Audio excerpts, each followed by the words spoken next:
choice, which we have now established. We forgot $20. Good luck, Cage, representing using fighting sticks and speedruns that don't really need them. My money goes to his choice. Stray Shadow drops 25 and says, donating for one of the games I played a lot as a kid but never managed to finish. Good luck, Clage, and don't let Gravijerk troll you.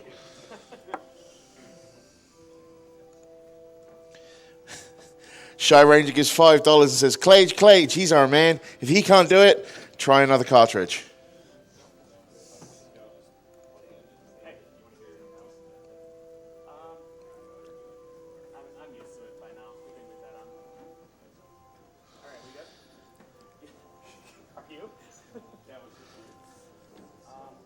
Andre gives us an awesome donation saying, an awesome marathon once again. It's always a pleasure seeing you guys raise money for a great cause. As a med student, I can't express how important the work you guys are doing is. Thank you so much. I am going to have to save the animals. I apologize, Frames. Thank you. Princess Kira donates $5 and says, shout outs to Clade, the guy who got me into Castlevania speedruns. Good luck on Shatterhand is one of the ones I've been looking forward to.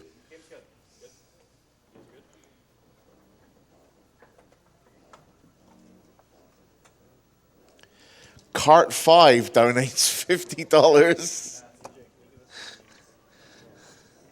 and says, I've been waiting all week to see Spencer totally destroy Master D. It's time to activate hype mode. Please put my money towards PJ's choice and get ready to say, ah! Oh, and PJ, don't forget, it's all fun and games until someone must construct additional pylons. # board wisdom.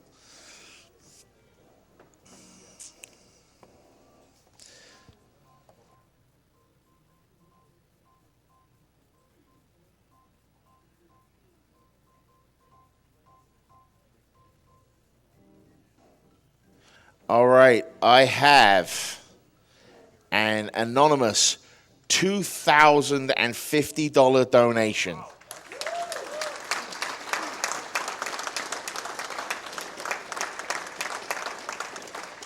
This came in during Shatterhand, and the donation comment is, I haven't heard of this game before, but it looks really cool.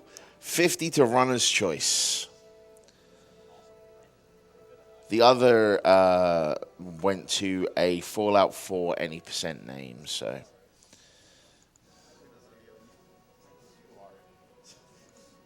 I'm going under. $30 from an anonymous donor. It's been one of those mornings. PJ, good luck, be hasty, and advance with caution. I certainly will do one more. Cart 5 once again says $10. Oh dear, PLC are on the couch. Here's hoping nothing gets set on fire. And with that, take it away, gentlemen.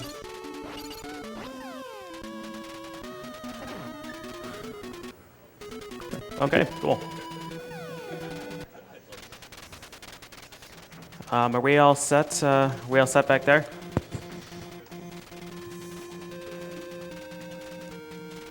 We good? All right. Awesome. All right, cool. This is Bionic Commando. We'll do a real quick roll call before I get started. I am PJ. Clage. Mike Richter.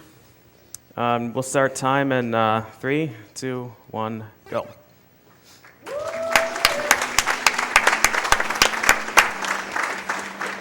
All right, so this is Bionic Commando. It's a pretty sweet game. It's most well known for being a precision platformer in which you don't actually have a jump button. So you have to rely on using this grappling hook to do all of your navigation. It's really, really a sweet game. This is the 100% category, so I'm going to be filling out my entire inventory. 100% in this game is just based on inventory. We can't really do like an all stages definition because you can't complete a lot of the stages. There are a lot of neutral zones, so things would get a little bit fuzzy with the definition. But I'm going to be completing every stage that can be completed and one stage that can't be completed, thanks to your generous donations. So this is the first level. This is Area 1. Okay. Nice it's job. a little bit sketchy because you don't actually start with any health in this game. So if you get touched by anything, you're just dead. All right, Nice. cool. So having completed Area 1, we're in pretty good shape. Every time you complete one of these stages, you get something that goes in your inventory, something you can use. The energy recovery pills are the best item in the entire game, besides probably the rocket launcher. The rocket Destroyer. launcher is just so broken. But yeah, you normally don't get the energy recovery pills in any percent because you're not required to actually play through Area 1. But the energy recovery pills you can use once per life or once per stage, whatever the case may be, and it fully refills your health. Okay. Gotta make sure that gotta make sure that I actually collect that item before I exit stage, because the last time I did a marathon run, I exited that stage too early and I had to backtrack through the entire game and go get it later, and it was not good. You couldn't tell, but that was one of the neutral zones. The only reason things started attacking is because PJ shot first, Yeah. basically. There are no neutral zones. Yeah, and the reason he does that is because it's much quicker to just let everything try and kill you than it is to actually get the forced talking scenes. Right. So the item that we got in that neutral zone were flares. This is the only dark stage in the entire game, and the flares will light it up so you can see things. But they didn't go like really, really mean and make everything completely invisible or completely black. You can still see shadows moving. You can still see the platforms. So it's no big deal for me to play through this in the dark. It's our first ceiling clip. Yep. You'll be seeing a lot of those in this game. So in the first two stages, you saw me use the communicator room, and these, let's see, you have to use a communicator room in this stage and Area 1, and then also Area 8, but I'm going to use a trick and not talk to anybody. Spencer just kind of walks in. All you have to do is select communicate. You don't have to listen to him, so he just kind of goes in, like, smashes his claw on the computer, and then leaves.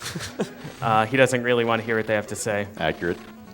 So from that stage, we get the wide cannon, which is arguably the worst thing in the game that you can collect, besides iron boots, because I don't think those actually do anything.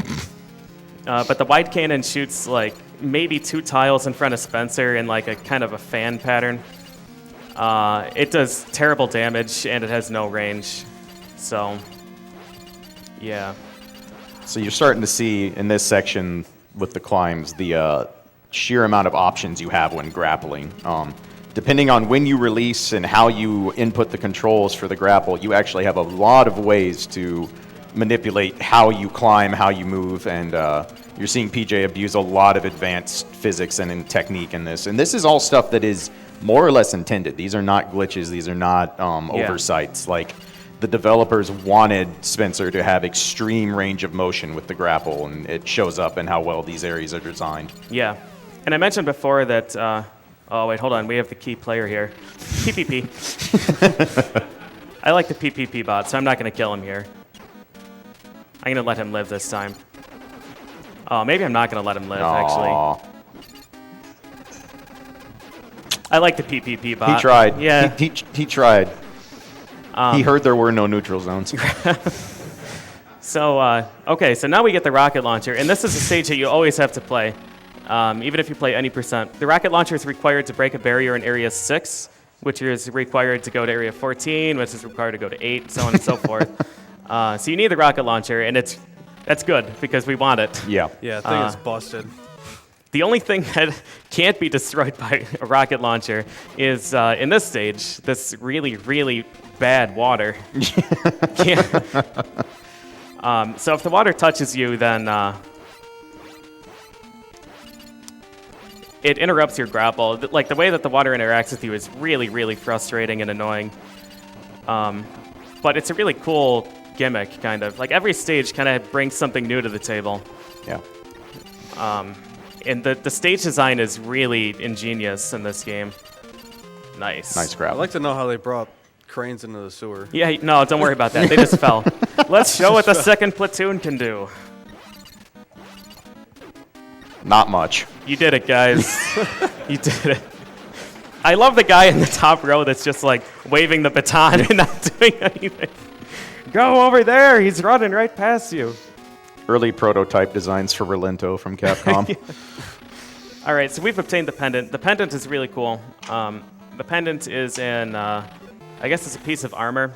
In this game, there are like 4 different types of equipment. There are weapons, armor, accessories, and communicators. We're not going to change communicators because we don't like talking to people. So those are not going to come into play. Accessories, we have the health refill pills, so we're not going to use anything else. We have no reason to change those. And then we have the armor, which will change once to N. Nice climb. Yeah, that was pretty good. So the armor, the pendant, will deflect 1 bullet.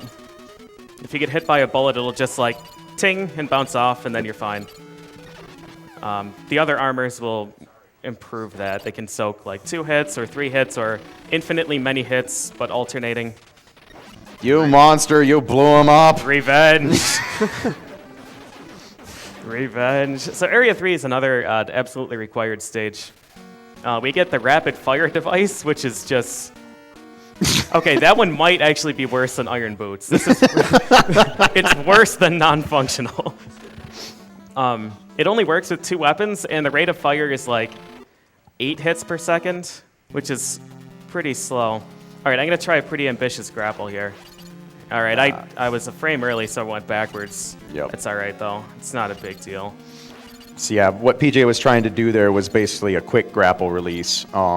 He was basically trying to grapple, immediately release, but keep his forward momentum so he could re-grab and then get a full swing there. Yeah. He was actually 2-frame perfect because if you release on the very, very, very first possible frame, you will actually fly backwards because all grapples start you with a very, very slight backwards momentum before you start swinging forward. That's correct. And the game knows that and follows your momentum to the T, so...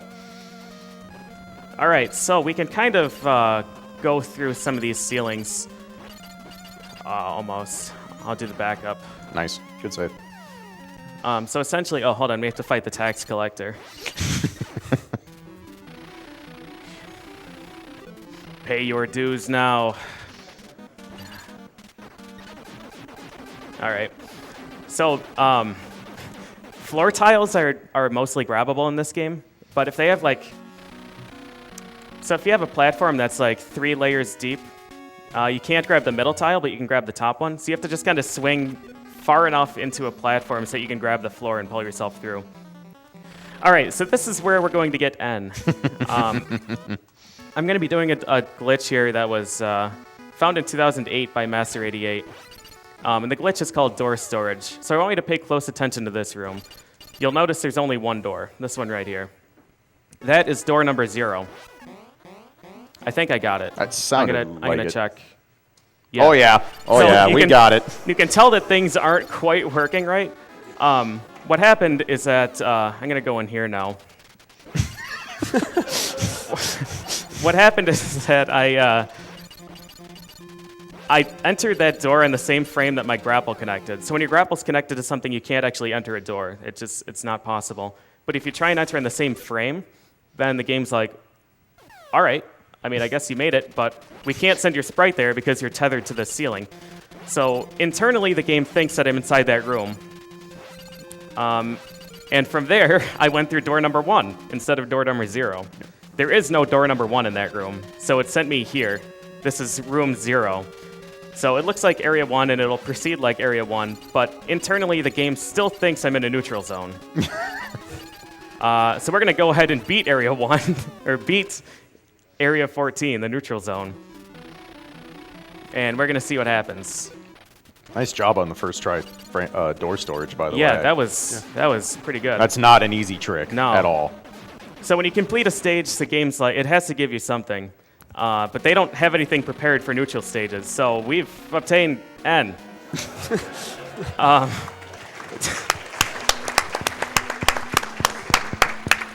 Now, it's kind of like if you're trick-or-treating, right, and the one house didn't really prepare, they didn't buy any candy, but they want to give you something.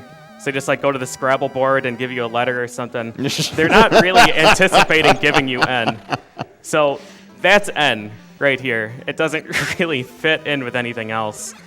It might look like a bulletproof vest, but it might look like a rocket launcher, but it's a bulletproof vest. So Spencer's just got another rocket launcher strapped to his chest right now. We're gonna do it again here. Nice. Yeah, same so thing. what's happening here, the door that I did door storage glitch on is an elevator room. It has 4 doors in it, and the second of which is the boss room. But that door is locked. So what we do instead is we enter that door when it's not locked, which is when it's in a different room. So we do door storage, we enter door 1 from a different room, and it sends us to the boss room. Yeah. And that's an extremely long and involved stage. There are 2 communicator rooms you have to enter. You have to do a whole bunch of stuff. But doing the door storage glitch saves like 1:20. It's a really, really, really big skip. Yeah. And that is the only stage that is beneficial to use door storage. You can technically do it in Area 12, the final stage. But it's like using the orb glitch in SMW on Bowser's Castle. You complete the stage and then you just go back to the map. And you didn't actually kill the bad guys, you just you beat the stage. And that's not why the, what do I want to do here? I think I'm going to go back and do a bigger grapple. This is a really, really difficult section. Yeah, it's a tricky one. Is it this one or the Japanese version where this is the nightmare section? The Japanese version is a lot worse That's here. right. All right, so I guess I'll talk a little bit about plot. We're like halfway through the game. It's about that time we should maybe mention what it is. So this guy, Super Joe, he's the hero of Commando and Arcade Bionic Commando. He was sent in to stop the bad guys here, and he got captured. So they sent some scrub, Spencer, in to save him. But what's happening is there's this group of guys called the Bads, and they want to resurrect this pretty bad dude who bears no resemblance to any historical figures. His name is Master D. And they want to resurrect him because he's the only one that has the plans to build this giant weaponized laser cannon airship thing. I don't really know what it is, but they need him to be alive so that they can do that and take over the world. All right, hold on. I got to interrogate this guy. Buddy. This guy knows something. Torture is not legal, though, so I'm going to show him what happens. All right. Take it easy. Take it easy. So I just enter the room and I kill myself. And he's like, man, this dude is hardcore. I better start talking. And then once he tells me what I want to hear, I just stand up and leave. So the reason we do that is because when you talk to that guy, he tells us everything he knows about these underground passageways. And we have to go in here because there's a helmet. And a helmet goes in the inventory. It's a piece of equipment that you need to collect for 100%. Yeah. For some reason, they sent me in here without a helmet to begin with, so I don't really know what they were thinking. But look, man, budget's tight. Deal with it. We all make mistakes. All right. So now I skipped area 16 and 15 earlier, and they have things that I need, and also in area 18. So I'm just doing some backtracking to collect stuff, and it just kind of works out in the route to collect it now, so that I don't get into any truck encounters. Yeah. For some reason, a helicopter can't fly over a truck. It's just like it sees it down there and just smashes into it, and then we have to go shoot things and escape. Yeah. You saw PJ kind of going back and forth between areas. That's to manipulate the trucks so he doesn't run into them. That's right. The nice part about 100% is that the trucks can be completely manipulated, so you never have an encounter that you don't need. Like, you basically just get to skip all of them. Yeah. Any percent is not nearly as forgiving. It's No. a very, very low chance you can avoid all truck encounters. And if you run into a truck, you get one of those overhead-style stages that you saw him do for the underground passage. Yeah, it costs 18 seconds per truck. Mm-hmm. So, all right. We have time for some real quick donations, maybe like 35, 40 seconds. I was literally going to break him. I have an All right. $800 donation. Ooh, nice. Wow. From Delta57, he says, PJ's run of Ghosts and Goblins was what got me into watching speedruns. I had to donate during his run. This donation goes to his choice. Yeah, I'm also going to put it towards the Invisibike until that is met. And one quick one, if I can fit it in. Mm-hmm. From Calvin JJ, it's too early to feel safe, so I'll donate now. Shout outs to the train wreck crew. P.S. Here is a man from Nantucket who gives Murphy a bucket. He says, take this pail to represent the fail, and now you'll get yours. Thanks, Calvin. Well played. So in this town, this is a bad neighborhood. There are only 3 people in this place. Destroyer 1, Destroyer 2, and Destroyer 3. I'm pretty convinced that this wasn't a neutral zone, and then they showed up, and they just eliminated everything. So your cue to go to that area and get Destroyer 3's machine gun is after you rescue Super Joe in this stage, but I already know where Destroyer 3 is, so I get it beforehand.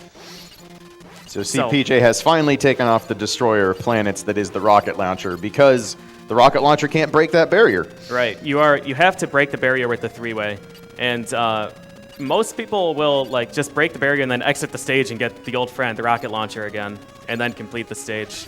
But if you play perfectly and get the manipulations, you can save 4 seconds or so by playing through it with the 3-way. You found this manipulation yourself, right? Yeah. Yeah. All right, we're good. Nicely done. So this guy will try and pull you off the ceiling if you're here, but if you approach in a very, very specific way, when he pauses there, he's just looking at you and he's like, you better get down here. You get down here, I'm gonna show you. And you just break the core before that happens. All right, so we've rescued Super Joe, but we're bad at communication, so I walk away, point my gun at him, and then use a telephone to talk to him. And he just tells us what's going on. He's like, hey, man, I'm not as good as you, even though I beat Arcade Bionic Commando. Anyways, Master D's in Area 12. They're trying to do such and such. You should do that. And then he tells me to go get the machine gun from Destroyer 3. So we've got time for a few more donations if you want to do that. Yeah, sure. I have a $10 donation from Rena2 who says, hey, PJ, I hope you're ready for a swarm when you get back. Best of luck to you and Clay today, and make sure you tell the albatross to get off its own lawn. You know where to aim, so hashtag hold on. That's Thank you. Some foreshadowing there. Yeah. And I have $50 from Lord Pepe. He says, I've been watching GDQ for a few years now and I love what you guys do. This year's Elder Scroll runs happens to be on my birthday, so I got the day off. Here's to having a day of speed runs, among other things. Cheers to a good cause. Thank you. Yeah, thank you very much. So Area 10 is a really tough stage because there's we're gonna miss a platform cycle, so you get to see the damage boost, which is pretty fun. There's a platform cycle that I want to try and ride at the end of this screen, and it starts moving once the stage loads. So you have to move really consistently if you want to make it for that. Some really cool wall clips too. This is the only place in the entire game you can actually clip through a wall. Walls are remarkably solid in this. Almost. Yeah, pixel off. That's still my favorite boost in the game. Oh, yeah. I need to go faster. I'm going to headbutt this wall. Yeah, because when you fall straight down, but I don't want to fall straight down. I want to fall kind of over. Yep. So. Nice play. Yeah, that was well placed. All right, PPP. We are going to attack. Good try, buddy. So one of the minor frustrations of this game is that those reactor cores have random health, or your rocket launcher does random damage, or it ignores hits sometimes. I'm not sure what it is, but they take between 3 and 5 hits. You want them to take 3, but they usually take 5 for me. This is the point in the game where they really run out of things to give you, so they're just like, Yeah, have a one-up. Here's an extra life. Great job. You already took all our stuff. All right, fire plant. So this is the second last stage, and they really just assume at this point you have complete mastery over the grappling hook, because this stage is brutal. Yeah. All right. These grapples up here at the top are the dangerous ones. Let's see if we can... Okay. That's not the way you're supposed to go through.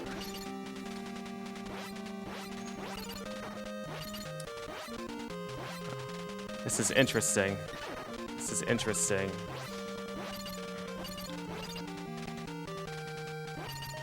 I don't really want to deal with that guy.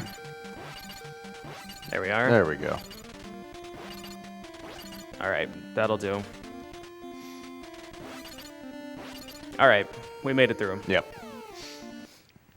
Yeah, PJ makes the grapples in this game look very trivial, and they absolutely are not. This is not a game where you can kind of plot out a robotic route and just expect you're going to hit the same spots the same way every time. Like, PJ's doing a lot of improv at all time, even when things are going how he expects. Even a grapple that's just slightly extended longer than he wants it to be means he has to adjust for the next one to be where he wants. Yep. All right, so we're moving into the final level. This level has a bunch of elevators. Anybody that's familiar with the Bionic Commando series knows what happens when you have an elevator. And that is, you jump on it and you start screaming. Come on, let's try it again.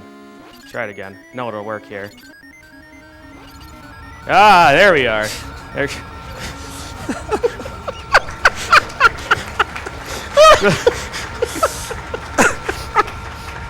All right, good. Well played. So the other thing that Bionic Commando has issues with elevators is you can just go right through them. So there are 7 games in the Bionic Commando series. The elevator skip is a thing in at least 5 of them. Yep. Arcade Bionic Commando has an elevator. All kinds of things that would be called elevator skip just involve killing you, so I don't really count that. And then there's the 3D one, and I don't even know if that has an elevator. But Look, Spencer just has a massive phobia of elevators. He would rather fall at terminal velocity than ride one. Right. All right, this room is a bit scary. What? Yeah, so remember how we mentioned before that... Oh, nice hit. I'm just going to wait for that rock to leave. We mentioned before that when a grapple first begins, you have some backwards momentum. Yep. So sometimes if you start a really, really long grapple right next to a wall, that backwards momentum pushes you against the wall and you get bonked forward instead.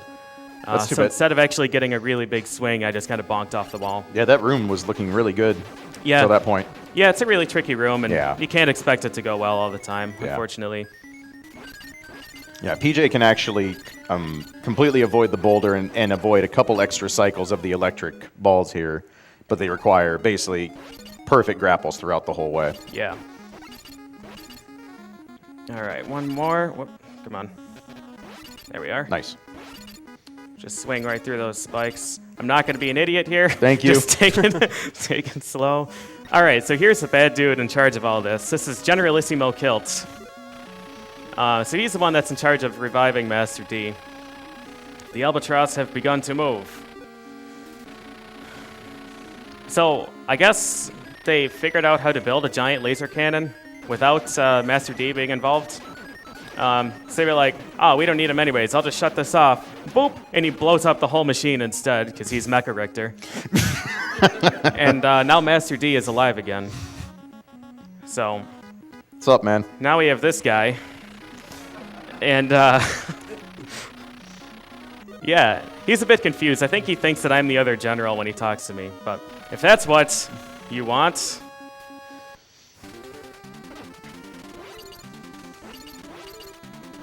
Oh, nice. Yeah. Beautiful. Absolutely beautiful. So that's the Albatross. That was the whole... that's what caused all this commotion. Yep. We don't have to worry about that anymore. Yeah. That's what we PJ's dubbed a zero cycle.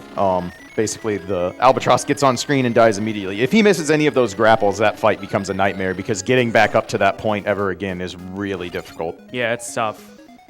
All right, so we found Hal. He gave us a bazooka. He take this bazooka, and now we do things to Master D. Hey, I got the elevator, that cutscene thing. Yay. Nice. You're not supposed to be able to move during this, but Spencer don't care. All right. I'm not even really sure what Hal's doing there. Like, he's got the bazooka. Master D clearly walked past him. He could have just shot him right there. But the whole base is exploding. We have this guy that was apparently stationed to block that, whatever this is, the escape path. Excuse me, sir. I think you mean exploding. Right. All right. Time. And time will be once this dialogue ends. Oh, that's right. You still have control. Right now, time. There we go.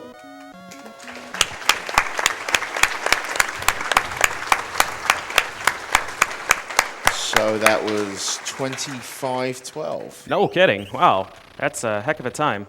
So the detour to collect N is about 2 minutes long. And my PB going by that timing is a 22:05. So, yeah, that's pretty good. It's within a minute of PB. Very nice. With all that stuff considered. Okay, so we could watch the credits, but the credits are, we save Super Joe and then blah, blah, blah. Here's the story of our travels and a photograph and whatnot. But thanks to your generosity, we have something more interesting to show off. And this is the extra talkative guy glitch. So there's one NPC in the entire game that really, really wants to tell you about stuff. And I'm still not really sure why it worked. Sockfolder looked into it. Good guy, Sockfolder, friend of the speedrunning community. Yep. If you need a game shattered to pieces, get a hold of Sockfolder. He's got your back. So what we're going to do... Good. So we're going to activate door storage. I'm going to just show you something else really cool here. This is my friend Potion Man up here. Potion Man's just doing whatever he can. This guy is a walking flash bomb over here. But the guy up here with no face is extra talkative guy. And we're gonna go see what he has to say. So the extra talkative guy just speaks complete and total gibberish. And every time you talk to him, agagag, 80, 86, M80. Yep. Every time you talk to him, it's completely different. But there's one result in particular. Oh, here we go. Yep. Yes, we got it.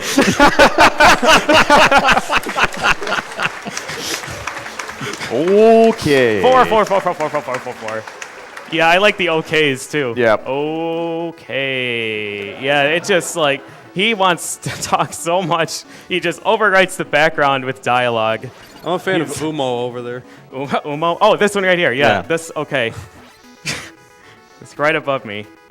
That's my favorite. Okay, GG. Spencer learned how to destroy the world around him before Mega Man even thought about it. Oh, yeah, for sure. Yeah, Umo right here. Yeah, some good stuff. So we saved the world. Now it's our right to destroy it. Confirmed. All right. I've played around with this for like hours just reading the stupid stuff that he says, but... The game is still completely functional, by the way. He can leave and literally just keep playing like nothing happened. It is completely functional. It's not a permanent memory corruption somehow. Yeah, it's totally fine. See, there's nothing wrong with right back to the beginning of the game.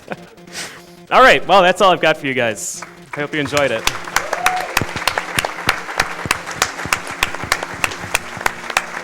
So let's hear it one more time for PJ Clage, Mecha Richter up here on the stage. And I do have a $1,000 donation that just came through. Wow. From Owls Brandon Gaming. He doesn't leave a comment, but thank you so much for your generosity. Yeah, thank you. Thank you much. Thank you, everybody up to this point that donated or supported in any way, spreading the word, watching, anything. Every bit helps. Absolutely. We've got a lot of really good runs coming up. Hope you guys stick around, continue to spread the word, and enjoy yourself. Yeah, absolutely. All right. And while we're getting set up for everything else, we're going to go ahead and play an ad for the charity that we are here and representing Médecins Sans Frontières. So let's head over to that.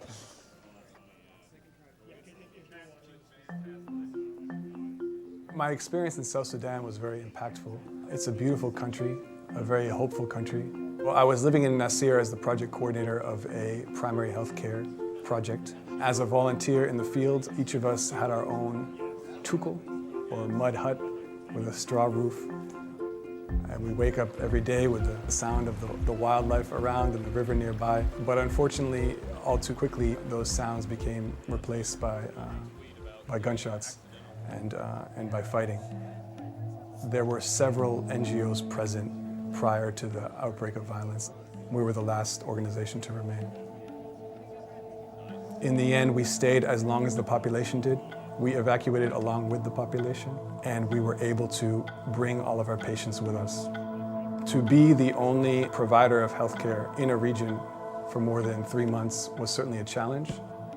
But really our values as volunteers is to provide the best care we can for the patients, but also to be adaptable and flexible.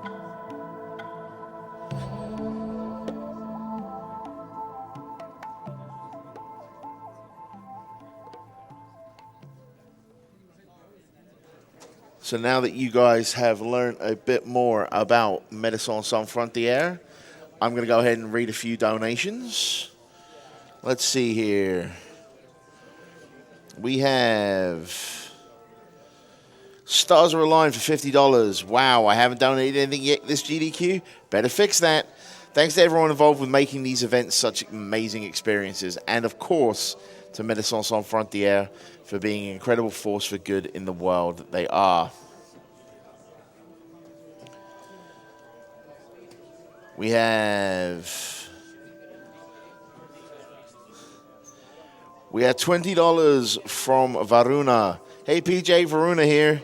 Time for some Biocom. Love you, man, and best of luck.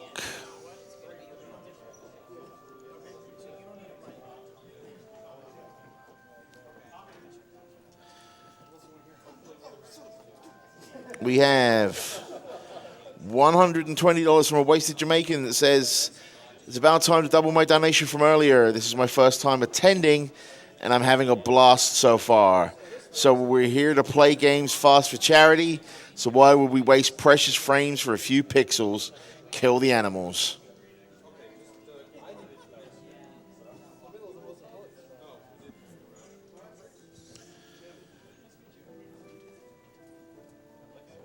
Kevin sends us $10. Thanks for all the entertainment during work this week. Best gaming event of the year.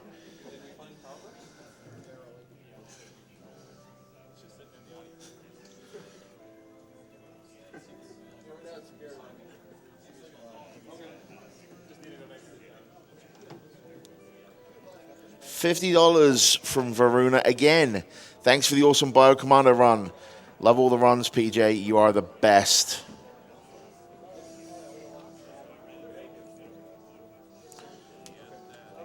I have a $230 donation from Clervy that says, I played this game so much as a kid and I loved every minute. It's always a pleasure watching PJ run games. I am donating this in the name of our daughter Persephone. Please put the money towards saving the animals because she wouldn't have it any other way.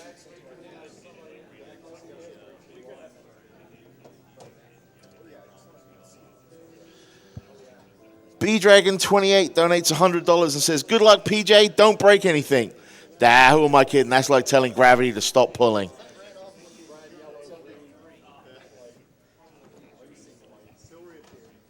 $10 from Board79 that says, Mecha's apartment is warm for the rest of his life. Money to PJ's choice, as long as that choice annoys Mecha Richter in some way.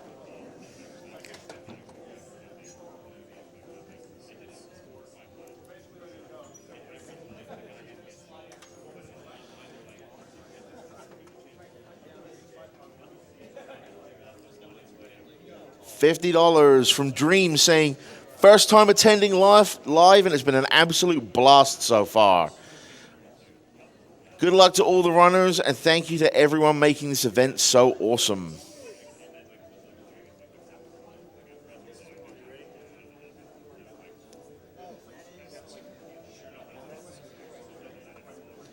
Drayshard donates 50 and says, this is to runner's choice. I always love the absolutely absurd things that happen during PJ's runs.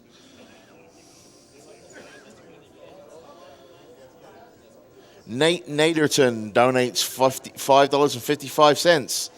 Nice to see PJ running one of the greatest NES games. I've been enjoying his runs and his commentary since the early GDQ events.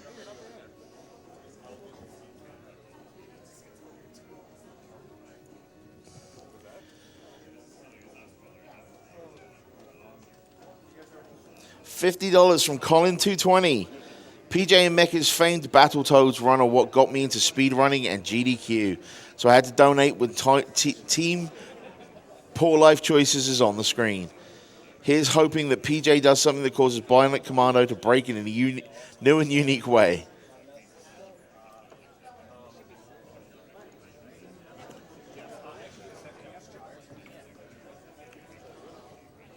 Trojan Dude donates $50 and says, hey PJ, good luck to you and Spencer on the run. It's been awesome meeting you at SGDQ. The bot Kazam reminds you, resistance is futile, now you get yours. All right, so I think we're about ready to toss it to a special interview. We've got Golden and PJ. So Golden, go ahead and take it away.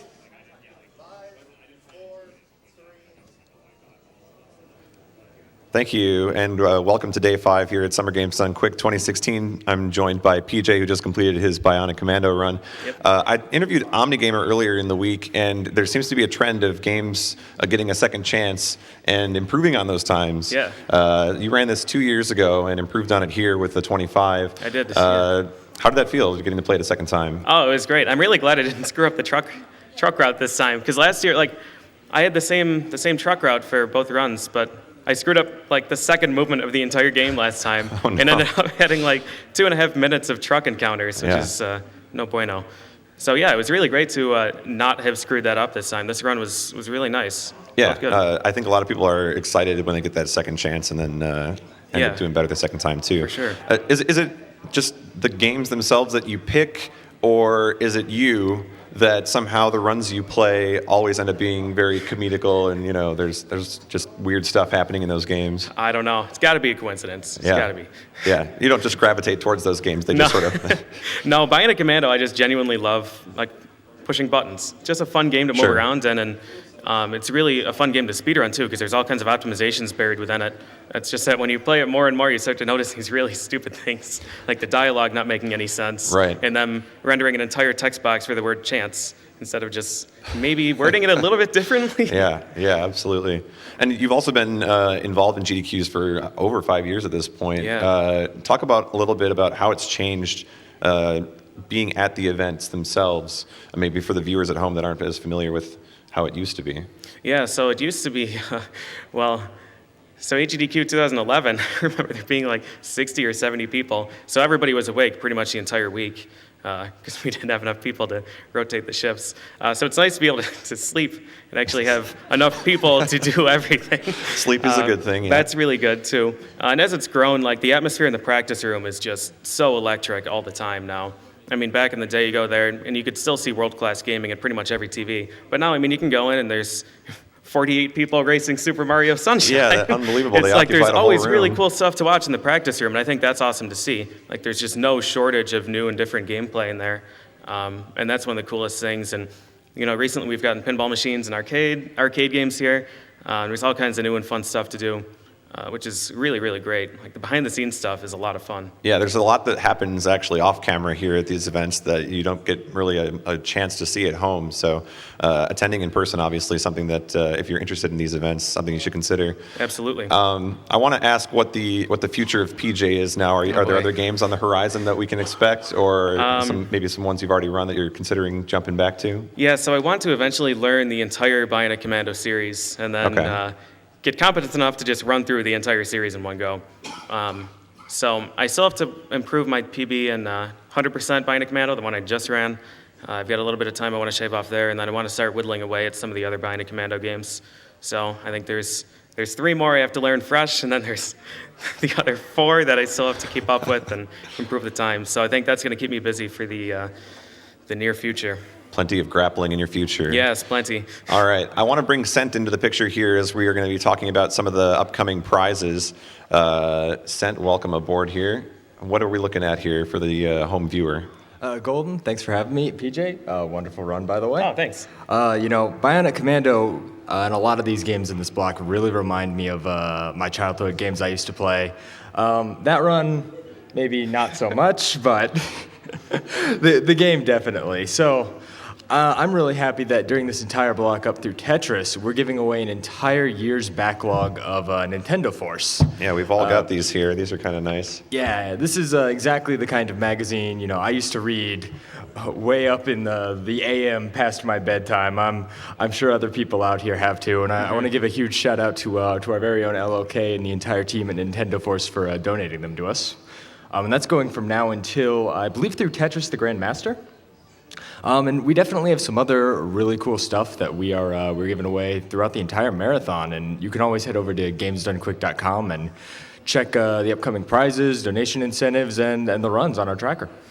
Sounds good. Yeah, I do want to make one more donation plea, if I can, while we're sitting here at the table, and that is that if you've got at least a movie's worth of entertainment out of SGDQ, would you please consider donating a movie's worth of money towards Doctors Without Borders? If everybody watching the stream right now donated $10, we would have about another $1 million raised, which is unbelievable to think about. So if you've got at least $10 worth of entertainment, please consider donating and supporting this great cause.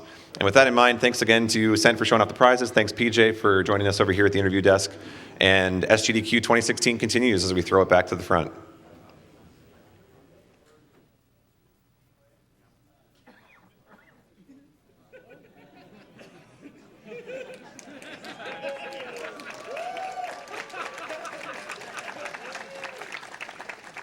Alrighty, thank you so much for that, Golden.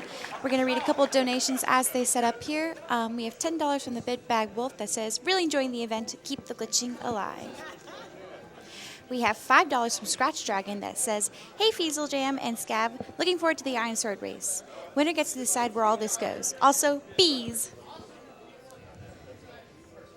We got $5 from Anonymous that says, every bit helps when it's for a good cause.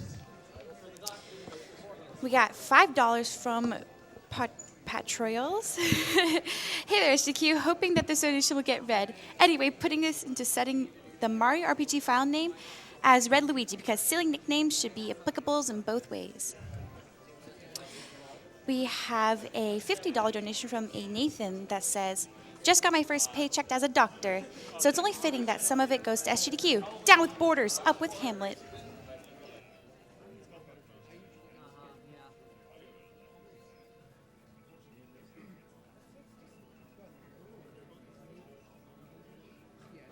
We got $5.42 from Benandis246 that says, wouldn't want to do anything other than watch the stream on my lunch break. Thanks, guys. Kill the animals.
As I said up here, I'm going to give a shout out to one of our sponsors, the Yeti. The Yeti is the official tea sponsor of Games Done Quick since 2012, and they are selling the SGDQ shirts until July 10th at midnight Central Time. If you go to the www.com, excuse me, if you go to the Yeti's website, www./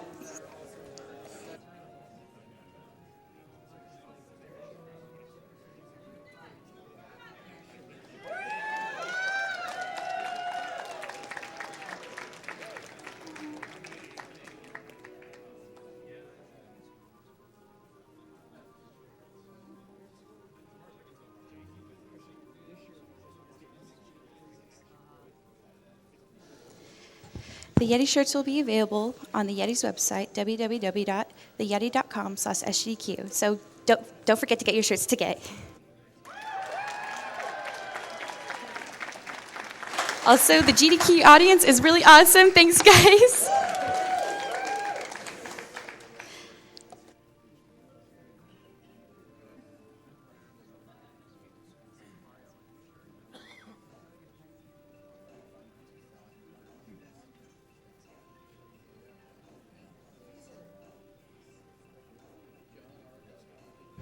We got a donation from Ann243 That's $50. That says, have been watching and donating for years now, so here's my contribution for this time.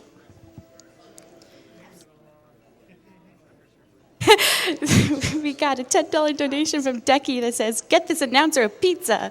Dude, I wouldn't be opposed.